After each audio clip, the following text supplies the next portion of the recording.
Bismillah ar-Rahman ar-Rahim. In the name of Allah, most gracious, most merciful. Dear brothers and sisters, we're talking about the issue of infallibility of the messengers. And we said that all prophets were innocent, they were infallible, they did not commit sins and crimes, even they did not make mistakes. This is very important.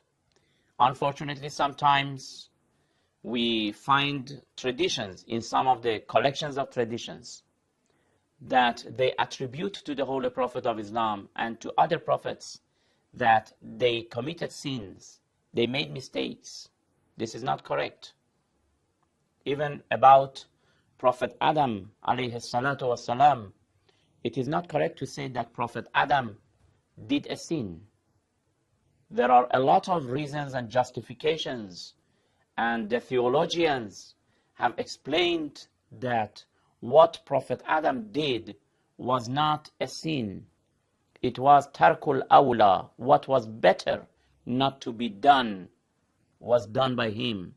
And if he was asking Allah's forgiveness, does not mean that he has necessarily committed a sin, because great people, eminent people, when they ask Allah's forgiveness, is not because of sins, it is because of their very high position that even a negligence, they will not forgive themselves for that negligence. About the issue of infallibility of the holy prophets are a lot of reasons from the Holy Quran, from the Sunnah, and from the intellect. Just if we think and ponder about this issue, our intellect will tell us that a divine leader must be infallible. A messenger must be innocent. Why? Because Allah has sent him to guide the people. If he himself is not guided, how can he guide the people? Why Allah has sent a lot of prophets? Because mankind themselves are not able to find out what is right and what is wrong. To some extent, our intellect can distinguish between the right and the wrong, but not completely. How can we understand that, for example, if I observe fasting in the month of Ramadan, it will be helpful for me in the day of judgment?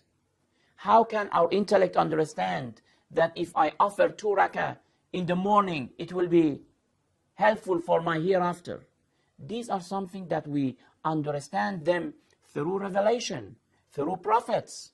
And prophets are men of God. Prophets are those innocent people that they are selected by Allah because they have been guided people. They are selected to receive that revelation and to convey it to the people. If themselves are not guided, how can they guide the people? It's very clear.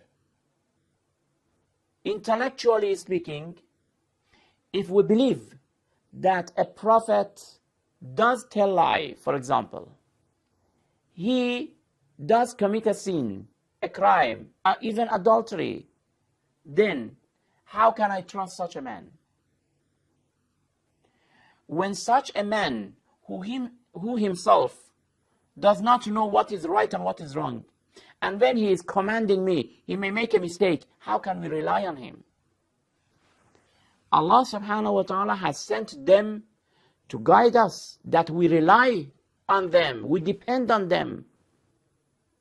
When my messenger, my prophet, Prophet Muhammad sallallahu alaihi wasallam is telling me, do this, don't do that, this will save you and this will perish you. If he is making a mistake, can I trust him? Of course not. Therefore we believe that when they receive the revelation, they are innocent. They don't make a mistake.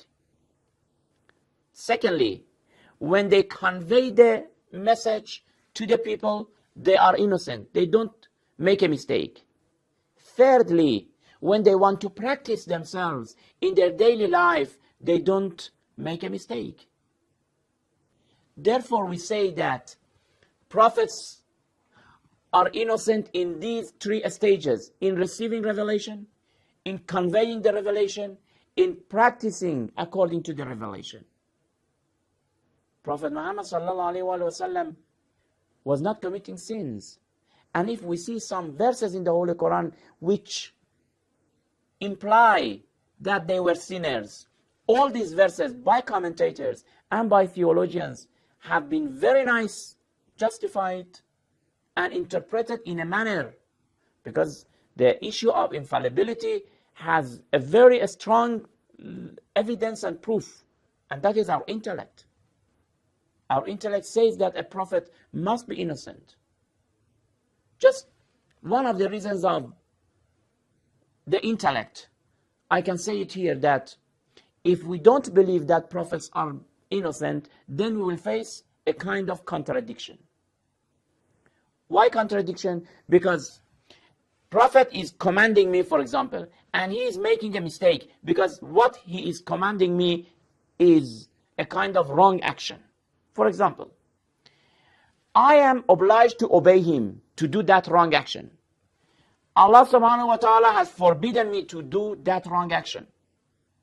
It's a kind of contradiction that Allah, the Almighty, from one side he says that obey my prophet, and from another side he says that don't do that wrong. It's a kind of contradiction. We have to believe, it's really very clear for us to believe that all messengers, all prophets, especially Prophet Muhammad sallallahu alaihi wasallam, was completely innocent and infallible.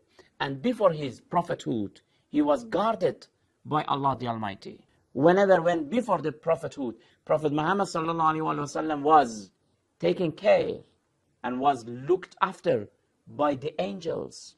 Therefore, he did not commit a sin. He did not make a mistake, neither intentionally nor unintentionally. This is what the school of Shia believe as far as the issue of the infallibility of the holy prophets are concerned.